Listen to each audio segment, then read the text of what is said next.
Sin duda alguna, Dios siempre va trayendo lo que la iglesia va necesitando. A veces uno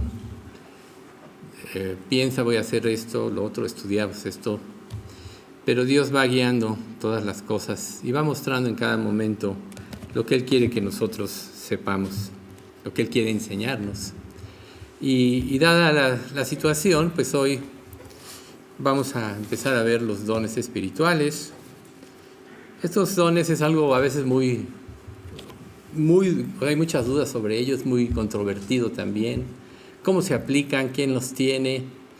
Y en lugar de hacer asignaciones, como decíamos la vez pasada, en una breve reseña que se dio de ello, en lugar de hacer afirmaciones, yo creo que es muy importante que el Espíritu Santo sea el que a cada uno nos muestre cómo es como nosotros podemos servir. Nosotros podíamos ver los dones. Bueno, antes de eso les voy a decir algo muy importante. Tan importantes son los dones que están manifestados en el capítulo 12 de Romanos, en los capítulos 12, 13 y 14 del libro de la Primera de los Corintios y en el capítulo 4 del libro de Efesios. Algunos pudieran ser parecidos, no son repeticiones, pero realmente son más bien un complemento de todo. Para que nosotros podamos imaginar esto de una manera más clara, es como si nosotros pudiésemos ver el colorido. O sea, cómo nosotros podemos ver cuando admiramos la naturaleza, por ejemplo, con los pajaritos. A mí me llama mucho la atención ver las combinaciones de colores que a veces tienen en sus plumas, que son admirables. Muchas veces pienso, seguramente los diseñadores se ponen a admirar la naturaleza y de ahí sacan muchas ideas de cómo combinar colores, porque el creador de todas las cosas, quien formó todo, es el que ha hecho los mejores diseños. Entonces es maravilloso poder admirar la naturaleza en cada aspecto de ella, y así son los dones. Son como un colorido en el cual Dios va manifestando su poder y su gracia a través del Espíritu Santo en cada uno de nosotros, para que cada uno de nosotros pueda servir como parte integral de lo que es el cuerpo de Cristo para el servicio de la iglesia. Y cada uno de nosotros, cuando nacemos de nuevo, cuando Dios nos salva, prácticamente somos investidos de ese poder de lo alto. Así como Dios le dije a los apóstoles, váyanse, a Jesús le dice a los apóstoles, vayan, esperen en Jerusalén hasta que sean investidos del poder de lo alto. Y ahí prácticamente es cuando empezó la iglesia, a partir de ese día de Pentecostés, donde las lenguas de fuego se aparecieron, e inmediatamente se manifestaron dones como el don de lenguas, ¿no? Judíos, elamitas y de todos lados del mundo decían, ¿cómo los podemos escuchar a nosotros en nuestros propios idiomas natales? Y así Dios empezó a la iglesia a crecer. Ya mencionamos algo de esto la vez pasada. Motivo de la persecución de Esteban, fueron esparcidos los creyentes y fueron hablando la palabra a todos lados. Luego hubo controversias con los judíos que se habían convertido, de que si se guardaba toda la ley o si nada más, o no había que imponerse. Y total, hubo que hacerse un concilio en Jerusalén, en el cual definieron que no se les impusiese más carga a los nuevos creyentes, que guardarse de los sacrificados, de no adorar ídolos, de lo sacrificado de sangre y de ahogado, de no comer la sangre y no comer la sangre, y de fornicación. Esas fueron las especificaciones, las limitaciones que se les puso a los creyentes ya gentiles. Ya diríamos la vez pasada que dentro de esto, judíos y gentiles, había una gama en los gentiles, que fueron primero los samaritanos, los que eran los intelectuales que buscaban a Dios, y los que prácticamente no tenían más que una situación de que no habían escuchado y escuchaban por primera vez el Evangelio, como sucedió en muchos casos. Entonces aquí lo más importante es lo siguiente, cabe hacer notar. Yo creo que es muy importante que cada uno de nosotros pueda estar seguro que para el momento de la conversión, el Espíritu Santo tuvo que hacer un trabajo en la vida de las personas que se convierten. Y Hay muchos criterios sobre pero a mí me gustó mucho una disertación de R.C. Sproul que dice que realmente una persona, para que se convirtiera, tuvo que ser regenerada primero. Recuerden, la sangre y la carne no puede ver el reino de Dios. Ni corrupción hereda incorrupción. Tuvo que hacer el Espíritu Santo un trabajo en la vida de la persona, y ahí es donde pudo ver su vida tal cual era, pudo llegar al arrepentimiento.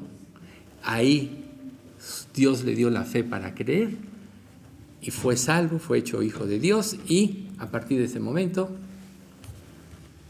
se le dio el sello del Espíritu Santo. Por eso es que cuando la parábola de Jesús de la cizaña y el trigo, cuando llega el enemigo de noche y siembra la cizaña junto con el trigo, pues lo primero que dicen los obreros es, bueno, vamos a cegarlo. Y el amo dice, no, dejad crecer lo uno con lo otro, no sea que al cegar la cizaña se lleven también parte del trigo. Esto quiere decir que Dios va a hacer una obra completa en toda iglesia. Hay mezcla de creyentes y no creyentes. Y yo pienso que Dios a cada uno de nosotros nos va dando luz, nos va dando información para que nosotros podamos ir a Él. Dios es un ser misericordioso. Una vez que estamos en Él y somos sellados, es ahí donde empieza el verdadero servicio.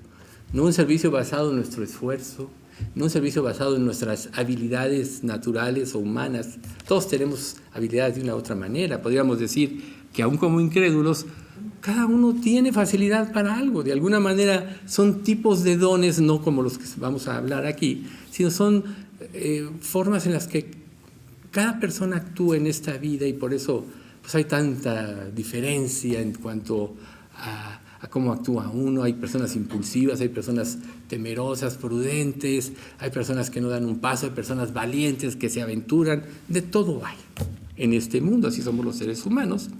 Y esta explicación es parte de lo mismo que sucede con los dones.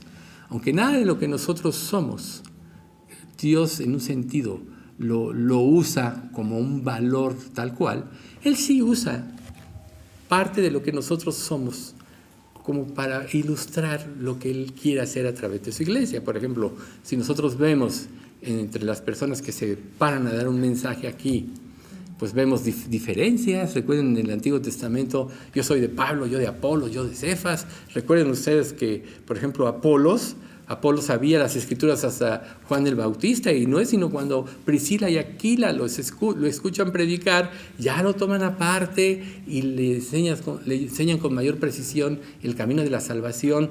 Y una vez que él conoce el camino, fue poderoso en hechos, en palabra, porque dice la Biblia, vehementemente refutaba a todos los que contradecían el Evangelio, ¿no? Entonces vemos cómo los corintios empezaron a tomar en un sentido, a poner sus favoritos, ¿no? Por eso nos decían, yo soy de Pablo, yo soy de Apolos, yo de Cefas. Pero realmente olvidaron que es Dios el que hace el trabajo. Olvidaron que es el Espíritu Santo el que hace la obra. Así como en Filipenses 1:6 dice, el que comenzó en vosotros la buena obra la perfeccionará hasta el día de Jesucristo. Así Cristo está purificando y limpiando su iglesia con el objetivo de un día presentársela a sí mismo como una iglesia pura y sin mancha que Él va a desposar. Por tanto, Dios va haciendo un trabajo en la vida de todos nosotros como creyentes para que le sirvamos. Ya como creyentes, siendo parte de la iglesia, ya que el Espíritu Santo nos confirmó que verdaderamente somos sus hijos. Tú dirás, bueno, pero ¿cómo voy a saber? ¿Puede haber confusión? ¿Cómo me lo confirma? De una manera muy simple.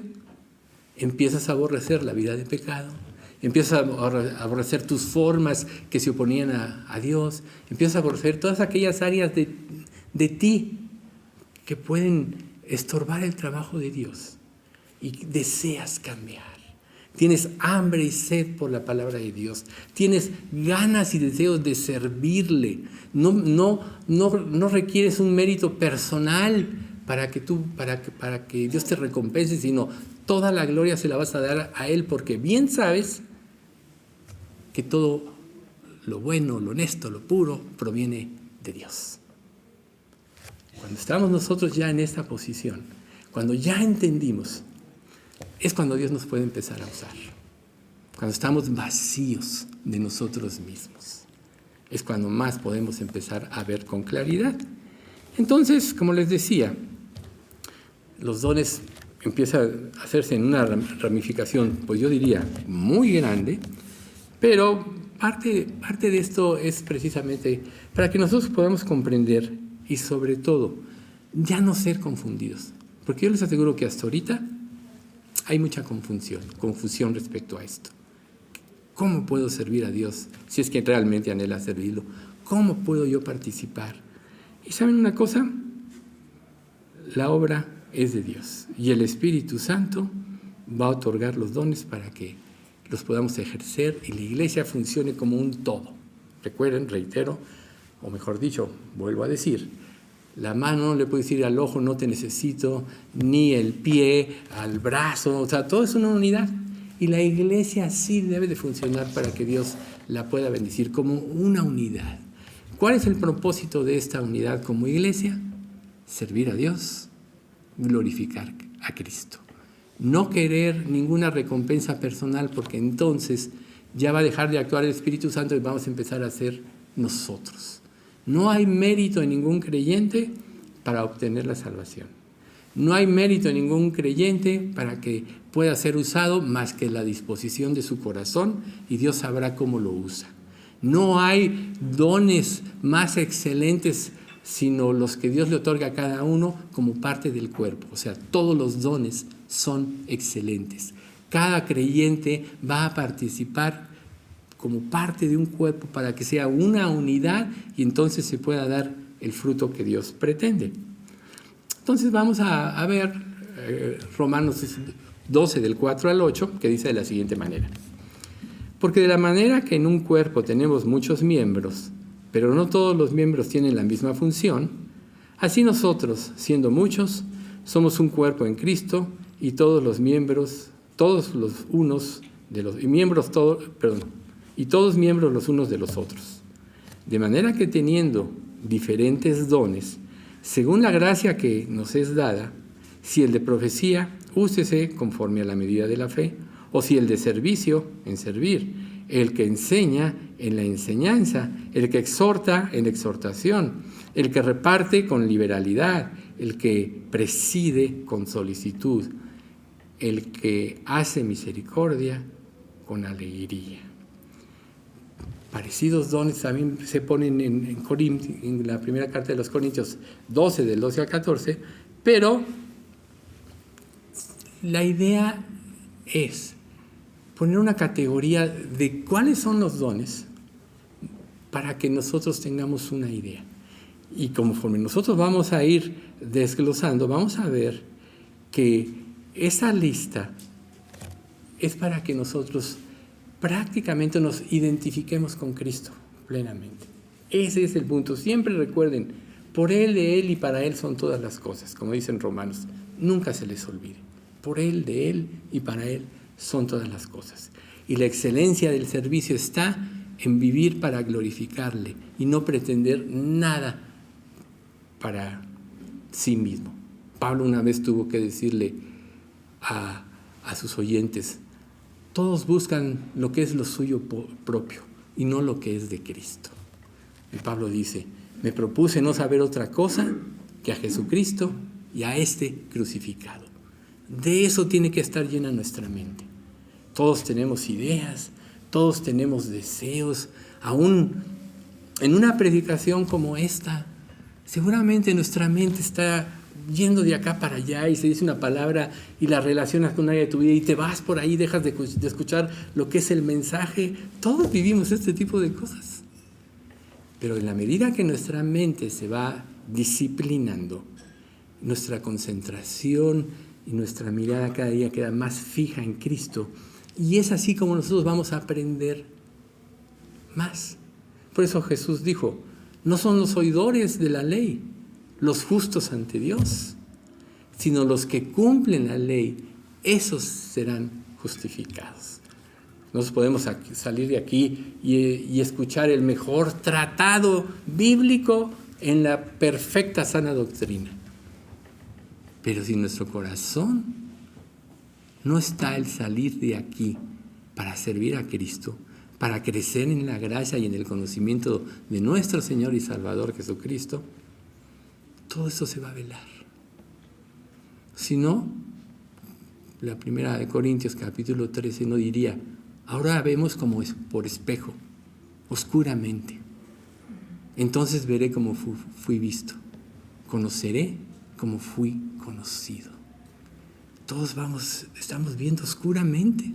Vemos sombras, vemos destellos. Pero la realidad del verdadero cristianismo solo la vamos a ir percibiendo en la medida que en nuestro corazón esté el verdadero deseo de servir a Dios y no pretender nada para nosotros mismos. Nosotros vemos a través de la historia como muchos, como Judas Iscariote, se acercó a Jesús y él tenía ideas equivocadas.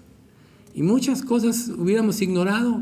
Y esta otra, que el que lo descubre es Juan, que robaba de la bolsa del dinero, que era codicioso. Es el único que lo vio, seguramente él una vez lo vio. Jesús, por supuesto que lo sabía que él que lo iba a traicionar. Pero ¿cuál fue el fin de Judas? Al acercarse con motivos equivocados, se desvió. Pero su error fue no ser sincero y no reconocerlo, porque otros apóstoles tenían motivos equivocados, como Juan y su hermano. Oye, queremos que en tu reino nos sentemos uno a tu derecha y otro a tu izquierda. Eran primos de Jesús. Seguramente su mamá le dijo: oye, si ya están aquí, pues pidan algo, ¿no? Seguramente, porque se presentó la mamá con ellos. Pero Jesús dice: no, a mí no me está dado darlo, sino le corresponde al Padre, ¿no? ¿Podréis llevar esta copa? Sí, podemos. Y claro que sí la llevaron. Al poco tiempo mataron a Andrés y pues al final Juan fue exiliado a la isla de Patmos, ¿no? Pero vemos así, ¿no? O cuando iban y no lo reciben en una ciudad de los samaritanos, le dicen: ¿quieres que hacemos descender fuego del cielo a esta ciudad? ¿No? Pues estaban buscando gloria, estaban buscando lo suyo propio, estaban buscando poder, pero Dios los fue perfeccionando. Esto quiere decir que nosotros muchas veces nos acercamos a Cristo con motivos equivocados y pretendemos nuestra propia gloria. Pero si somos sinceros, Dios se encargará de hacernos ver la realidad de las cosas si disponemos nuestro corazón, si no nos aferramos a nuestras ideas. Recuerden, ¿quién tuvo más luz que los fariseos y los saduceos y los herodianos que tanto luchaban? ¿Por qué se pusieron en contra de Jesús? Porque la palabra de Dios no tenía cabida en ellos. Por eso, a final de cuentas, los rechazaron. Por eso nosotros tenemos que disponer nuestro corazón, disponer nuestra mente para que la palabra de Dios pueda tener cabida en nosotros y así podamos responder y empecemos a ser usados por Dios, para que Dios pueda usar ese conjunto, así volviendo a la idea del colorido, de tonalidades en cada creyente, para poder hacer o expresar algo hermoso como la misma creación. Entonces, el día de hoy vamos a ver solo la parte de Romanos. Las próximas vamos a ver las 3 de Corintios y terminamos con Efesios. Al estar estudiando yo todo esto me di cuenta de una cosa. Es necesario un estudio profundo de esto, para que nos quede ya muy claro todo esto de los dones y cada uno sepa exactamente qué. Por lo tanto, al ir mencionando los dones, nosotros vamos a ir también mencionando la aplicación verdadera de cada uno de ellos. Y cada uno va a poder, a la luz de esta enseñanza, va a poder detectar en su vida si encuadra en alguna de estas cosas o no. ¿Sí? Yo recuerdo que cuando yo empecé a estudiar la Biblia por mi propia cuenta, mi esposa y yo, cuando ya por situaciones de Dios tuvimos contacto con Julio y y empezó él a darnos el discipulado, que muchas cosas que él decía, en mi mente se afirmaban. Yo hago esto. Yo decía un precepto, yo hago esto, yo hago esto. Pero también a veces decía esto y yo decía, yo no hago esto. Y así debe ser cuando nosotros venimos a un estudio. La misma palabra debe de probar nuestras mentes y probar nuestros corazones para ver si estamos en la fe. Si Dios nos muestra que no, corregir. Muchos de los fariseos y los saduceos se defendían y se justificaban, pero no aprendían. Dios quiere que nos entreguemos, que nos demos para poder aprender. Entonces, el primer punto, versículo 4 del capítulo 12 de Romanos, que dice así: porque de la manera que en un cuerpo tenemos muchos miembros, pero no todos los miembros tienen la misma función. O sea, un cuerpo, ya lo explicamos, la iglesia es el cuerpo de Cristo y está compuesta de diferentes miembros, diferentes personas con diferentes cualidades. Entonces, en el cuerpo natural exactamente ocurre lo mismo, pero Dios en su soberanía, y es aquí algo bien importante, ese es el punto clave de este punto, Dios en su soberanía ha dado una diversidad unificada al cuerpo de Cristo. O sea, el objetivo de Dios siempre va a ser la unión. Imagínate que tú sientas que eres el non plus ultra de los creyentes. ¿Qué es lo primero que va a suceder en tu mente? Vas a menospreciar a los demás. Si tú te crees más sabio, vas a menospreciar. Recuerden que como humanos, todos tenemos la tendencia del menosprecio hacia los demás. Todos queremos saber que sabemos más que los demás. Y aún en Cristo queremos sentir que estamos más entregados que uno u otro con el que platicamos. Y generalmente nos estamos midiendo. ¿No creen ustedes que es un desgaste en nuestra vida? Que nos puede hacer desperdiciar un tiempo muy valioso en el cual nosotros podríamos crecer en nuestra relación con Cristo. Esas son las trampas de Satanás. Nos distrae, nos desenfoca, nos desvía del camino para que nosotros no concretemos nada en nuestra vida. Y así podemos pasar una vida, una vida cristiana, asistiendo a una iglesia y no va a pasar nada. Entonces, ¿qué es lo primero que tiene que haber? Reitero, compromiso. ¿Con quién? Con Dios.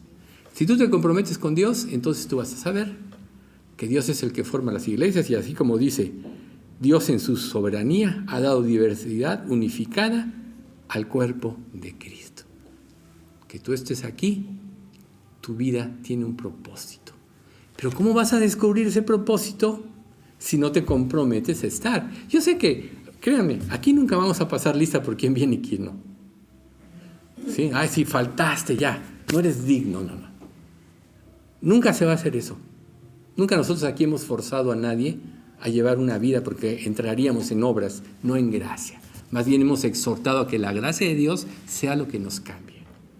Por lo que, si nosotros no nos comprometemos con Dios, entonces no vamos a poder servirle a Dios. ¿Sí? Compromiso. O sea, ¿qué es lo que pasa en un matrimonio? Cuando se da la ceremonia del matrimonio, ¿por qué cada uno de los futuros cónyuges declara algo hacia el otro? Fidelidad, amor, cuidado, ¿no?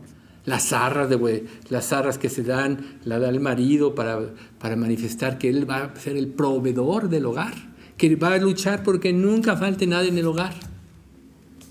En un matrimonio se está tomando este compromiso, pero nosotros vemos que este mundo lo que menos tiene ya es compromiso, por eso la gente ya ni se casa. Oye, ¿para qué me caso? Mejor vamos a rejuntarnos, si no nos entendemos, pues ahí nos vemos. ¿Y saben qué? Van a fracasar. Porque el que se casa sabiendo, o sea, teniendo en su mente la posibilidad de que si no resulta se va a divorciar, va a fracasar. porque esa palabra siempre lo va a llevar a no enfrentar los problemas, a no enfrentar su vida. Es el compromiso. Igualito es con la iglesia de Dios. Si tú no te comprometes, vas a fracasar en cuanto a tu servicio a Dios. Por eso es tan importante que como miembros de Cristo, verdaderamente sepamos cuál es el llamado que Dios quiere y cómo es. Sin dudas, yo me voy a comprometer con Dios. Mi objetivo es glorificar a Cristo. Entonces eso te va a permitir salirte de ti mismo.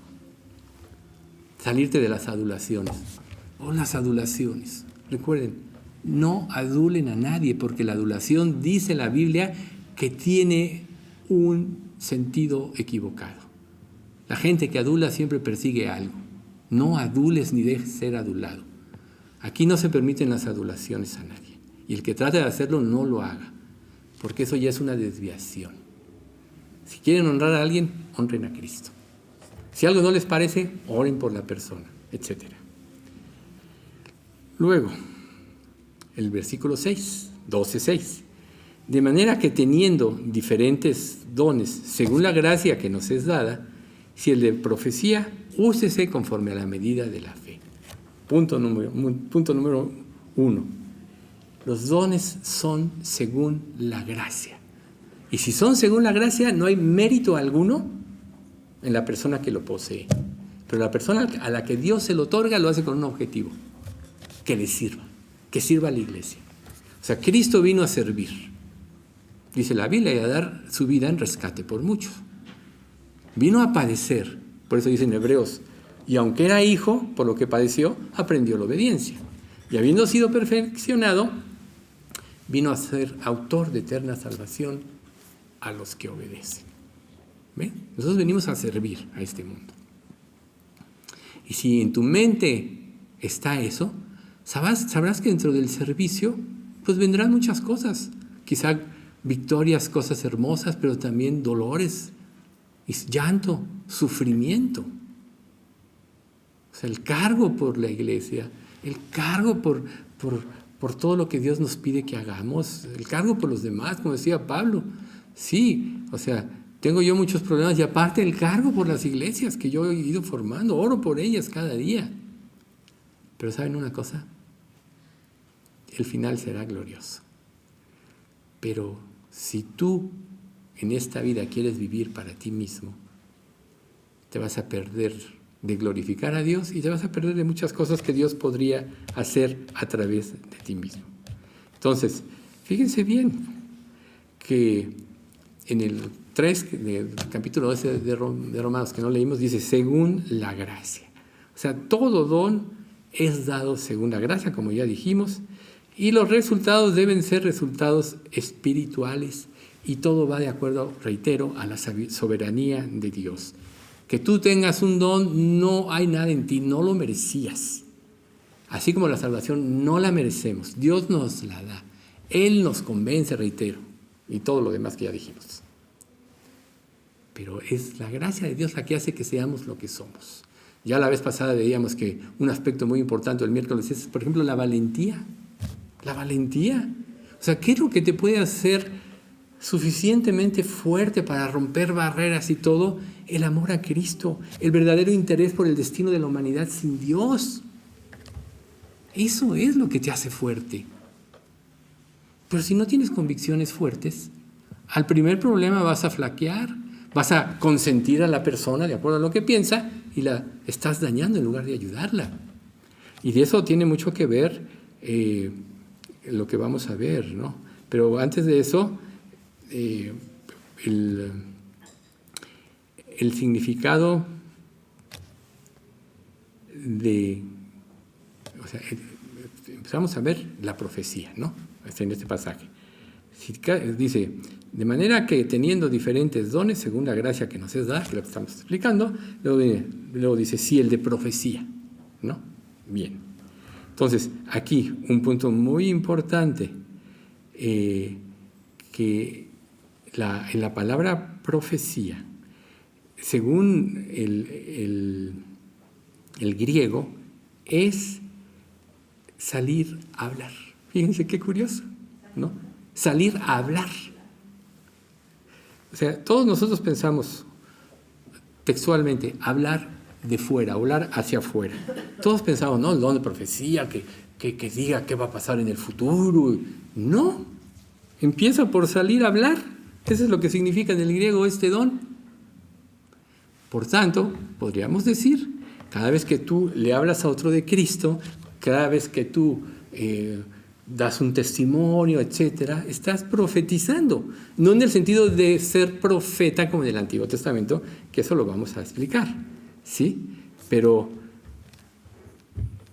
el punto importante es que el significado literal es este. Y aunque, por ejemplo, nosotros vemos que dentro de este don, por ejemplo, el libro de los Hechos es un libro lleno de ilustraciones.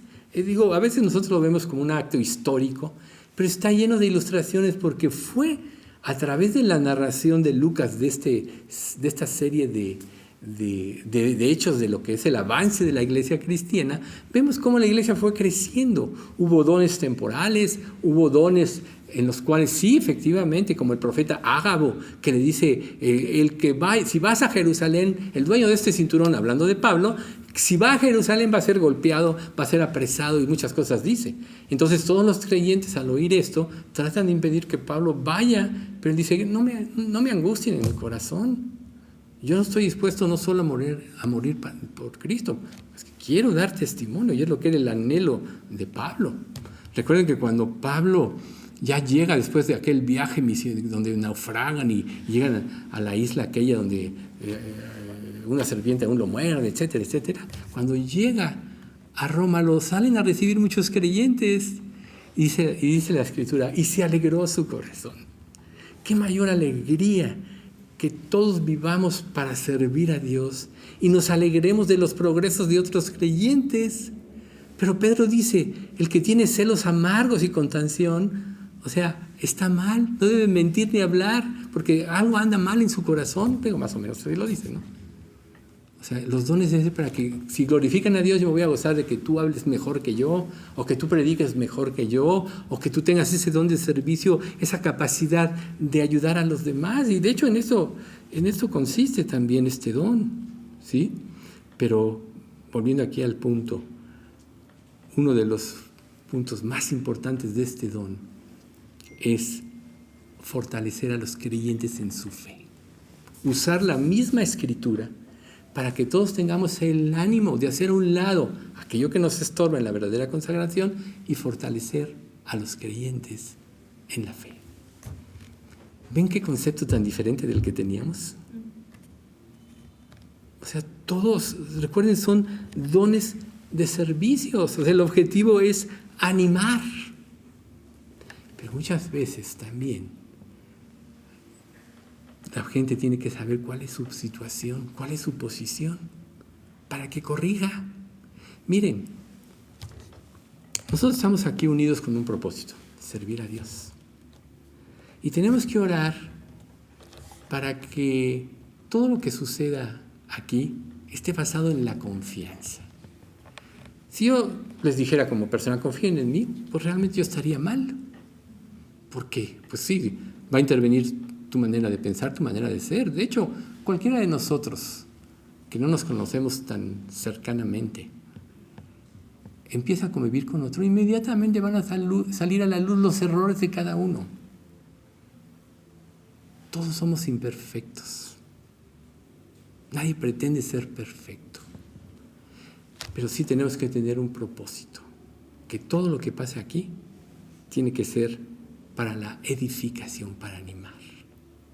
Por tanto, muchas veces sí tendrás que, no te agradará que se te diga algo, pero es con el objetivo de que verdaderamente crezcas en tu relación con Dios, que te afiances en la fe, que te asegures en la salvación. Eso es lo que Jesús hacía. O sea, Jesús era un ser amoroso, demostró su cuidado hacia los demás.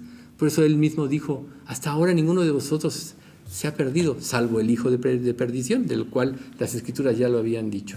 Él los cuidó a todos. Y en un lugar como ese tenemos que cuidarnos unos para otros. Pero cuidarnos ¿en qué sentido? En que podamos crecer sanamente en la fe.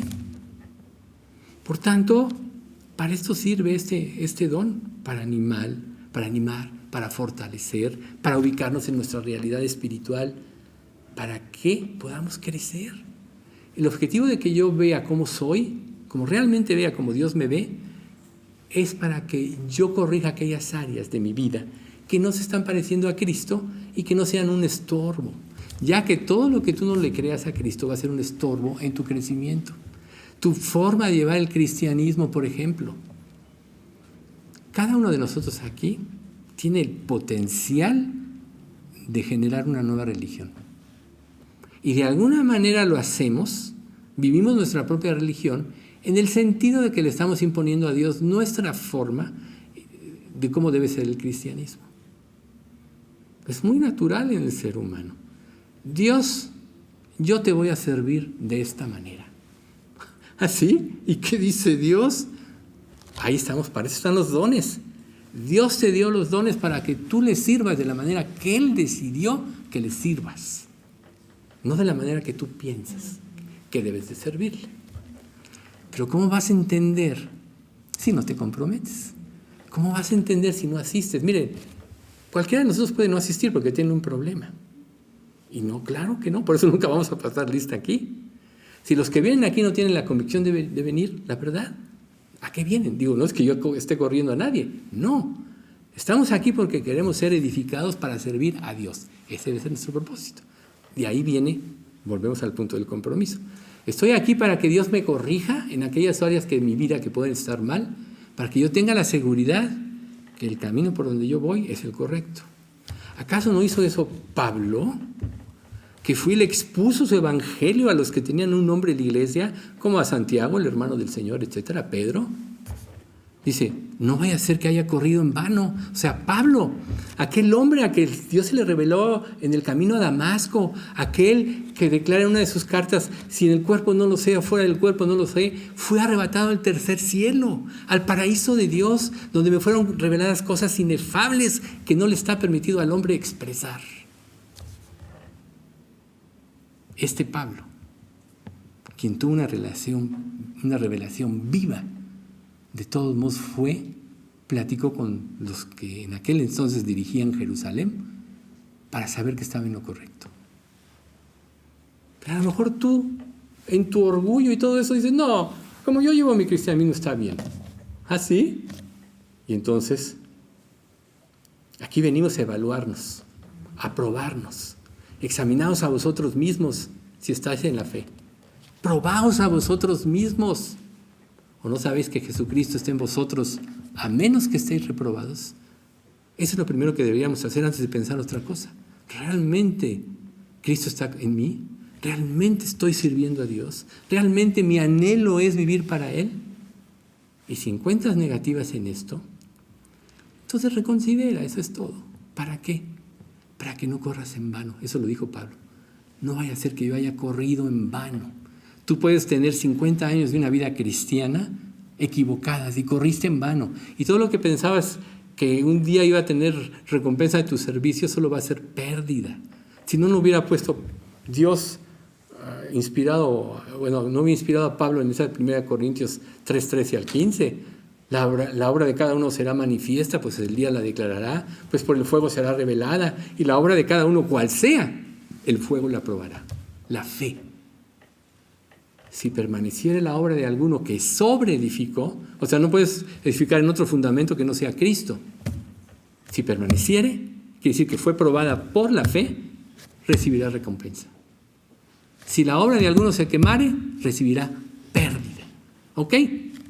Si viene el mismo será salvo, aunque así como por fuego. Si eres creyente, ya estamos hablando de dones y de servicio, te vas a ir al cielo.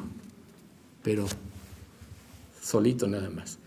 Y va a ser hermoso tener un cuerpo eterno, pero Dios te da aquí la oportunidad de servirte, de hacer tesoro en el cielo. ¿Acaso nos promete Dios que la iglesia va a reinar y va a haber reyes y sacerdotes? ¿Qué lugar quisieras tener en el reino? Pues haz la inversión correcta. Así como ahorita dices, oye, tengo este dinerito, A ver en qué lo invierto. Y buscas aquí, buscas allá. A ver cuál es la mejor forma en que tu dinero pueda crecer o valer un poco más, o cuando menos, en épocas como esta, no devaluarse tanto, ¿verdad? O sea, si eso haces como humano de las cosas materiales, ¿no valdrá más que lo hagas en las cosas celestiales? Bien. Entonces,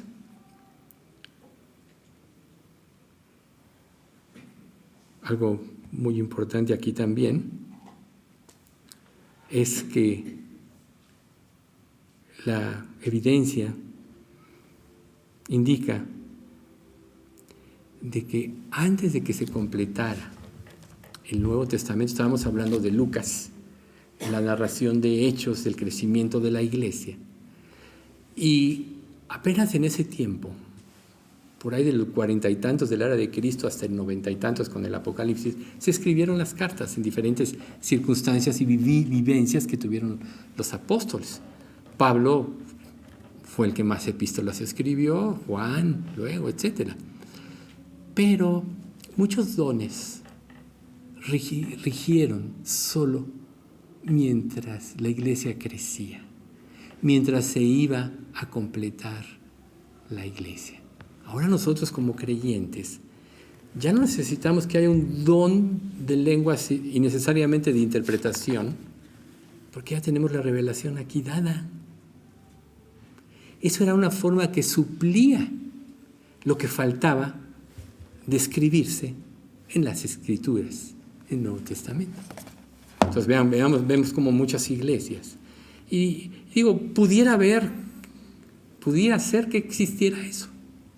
Pero vamos a ver más adelante, y solo es un pequeño adelanto, que es mejor la profecía, que es mejor que sea edificada la mente, hablar palabras sin sentido que nadie entiende.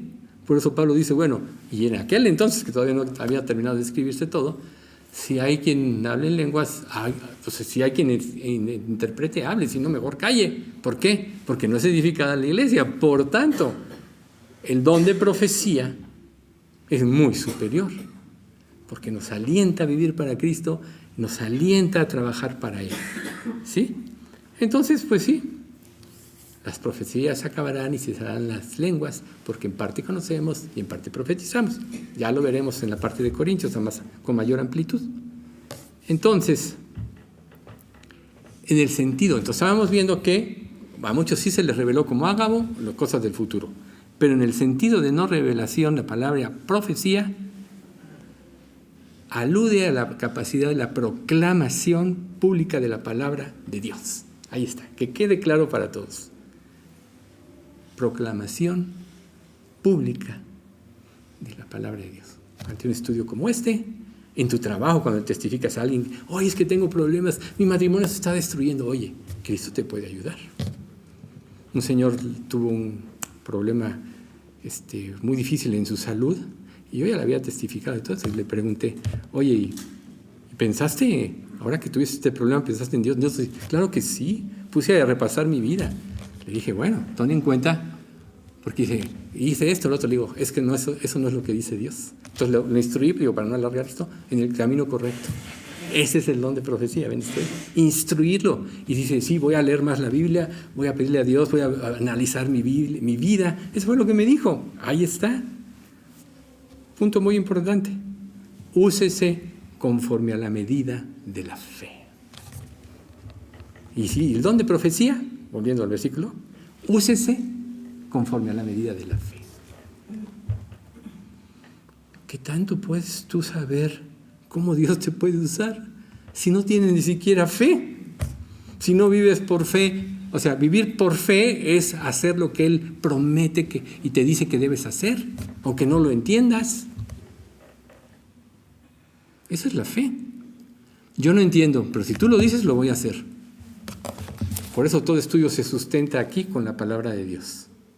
Puede haber una elocuencia muy hermosa. Hay personas que hablan muy bonito, la verdad, pero solo apelan a las emociones. No sirve de nada. Puede haber cantos muy hermosos. Yo no dudo que haya coros, y los hay, hermosísimos. Se han compartido en la iglesia. Pero si el corazón no está ahí, de nada sirve. Por eso lo primero es, todo es con fe. Oye, yo tengo miedo de hablarle a los demás. Dios, dame fe. Dios, dame interés por los demás. O sea, tienes que interesarte por la vida de los demás para que ellos vean tu interés y puedan recibir tu palabra. Tristemente, este mundo, nosotros lo vemos. Difícilmente a alguien le interesa a alguien. Cada quien vive para sí mismo y cada quien actúa de acuerdo a su conveniencia. Por eso es el desastre. Esto, lo opuesto, o sea, podríamos decir, es lo bizarro de lo que Dios dice en la Escritura. Porque Dios te dice, date a los demás, ama a los demás, sirve a los demás. Y ves esto en este mundo, pues ahí es el resultado. La anarquía en que vive este mundo. El caos en que vivimos. Entonces, ¿quién va a tener oportunidad de conocer la verdad? Sino aquel que la conoce y es luz. Jesús dijo en el Sermón del Monte, vosotros sois la luz del mundo. Una ciudad asentada en un monte no se puede esconder. Ni se enciende una luz y se pone debajo de un almud o un cesto, sino sobre el candelero y alumbra a todos los que están en casa. Así alumbre vuestra luz delante de los hombres, para que vean vuestras buenas obras y glorifiquen a vuestro Padre que está en los cielos. En eso tenemos que ser diferentes. Y para eso Dios nos dio dones y tenemos que usarlos por fe. Porque si la luz la pones debajo de un cesto, ¿cómo irán si no hay quien les predique? ¿Y cómo predicarán si no fueren enviados? ¿Ven ustedes? Entonces, cuando dice conforme a la medida de la fe, literalmente es de acuerdo al mensaje divino revelado en las Escrituras. ¿Ven ustedes? Empieza a cobrar sentido todo, ¿verdad? La fe es de acuerdo al mensaje revelado por Dios en su palabra. ¿Qué tanto vives de acuerdo a esto? Tienes necesidad de escudriñar la Escritura para ver qué tanto sabes, para ver qué tanto Dios quiere decirte. Debe ser una necesidad. Dice la Biblia que en los últimos tiempos, creo que es el profeta Malaquías, si mal no recuerdo, dice aquí, yo envío hambre a la tierra, no hambre de pan ni sed de vino, sino de oír la palabra de Jehová. Estamos en esa época. La gente ya está cansada de filosofías y de religiones que no cambian las vidas porque no están basadas en la palabra de la cruz. No seas tú el que vive como creyente o pseudo creyente su propia vida. Tienes que vivir de acuerdo a lo que Dios te marca en las Escrituras. Y en la medida que lo vayas haciendo, tu fuerza interior irá creciendo y tu capacidad de entender irá siendo mayor. Y yo les aseguro, y como dice la Escritura, el que ande por este camino, por torpe que sea, no se extraviará. Van a disiparse muchas dudas. A lo mejor aquí vienes con muchas dudas, a lo mejor te da pena decir, es que si yo saco todas mis dudas, pues, ¿qué va a pasar en el estudio, no? Claro que todos podemos tener muchas dudas, pero empiezan a resolverse aquí. Yo le doy gracias a Dios por mi experiencia personal de haberme convertido leyendo la Biblia, porque yo aprendí a resolver todas mis dudas y todas las cosas con la palabra de Dios. Y lo sigo haciendo después de más de 42 años. Esa es la forma. Llénate de la palabra de Dios. Entonces, tenemos que tener mucho cuidado cuando predicamos el Evangelio, cuando damos testimonio de la palabra, de predicar exactamente el mismo mensaje que transmitieron los apóstoles. No tomes pasajes aislados de acuerdo a lo que tú piensas, porque claro, así han surgido muchos engaños en este mundo. Cada quien toma su propia interpretación. Eso admiro de un señor que les he platicado de él. Dice, no, yo todo lo que tú pones lo comparo con la Biblia. Y no nomás lo comparo, me dice, veo el contexto. Digo, esa es la forma.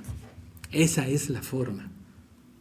No te creas. Si tú estás leyendo la Biblia y sabes bien lo que es, cuando se hable no necesitas checar la escritura porque lo estás leyendo. Si no, ve y checa. No nomás porque lo dijo ya es. ¿Y tú quién eres para decirlo? O sea, a Cristo le decían eso. ¿Y tú quién eres? ¿Quién te envió? Y Jesús, claro, astuto, le digo, bueno, les diré quién me envió. Si ustedes me dicen si el bautismo de Juan era de Dios o de los hombres. ¿No? Y los pone en jaque, ¿verdad? Así los ponía Jesús. Hasta que llega el momento en que dicen, que ya nadie se atrevió a preguntarle, dicen, mira, el mundo entero se va tras él, ¿qué vamos a hacer para quitarlo? ¿Sí? El mundo entero se va. Y mientras tú más seas conquistado, todo tu ser se va a ir entregando más y más. Yo creo que ahí le vamos a dejar. Porque si no, va a ser difícil que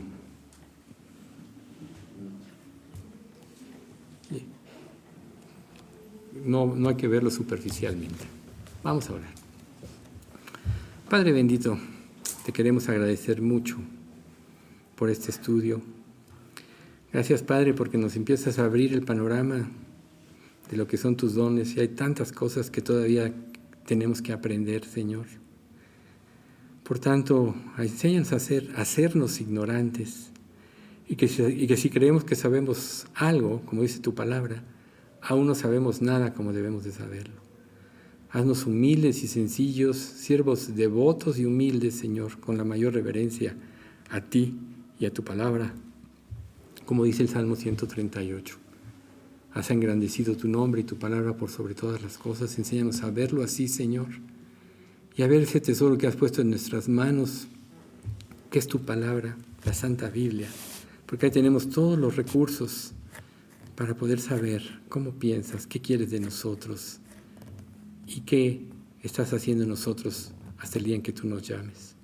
Señor, nos ponemos en tus manos como personas, como iglesias, para que tú, Padre, abras nuestro entendimiento, abras nuestros corazones y podamos seguirte sin dudas, Señor, sino con toda confianza. Permite, Padre, que esta iglesia, donde tú nos has puesto, siempre esté predicando la sana doctrina, pero lo más importante, Señor, aparte de eso, llénanos de tu Espíritu Santo.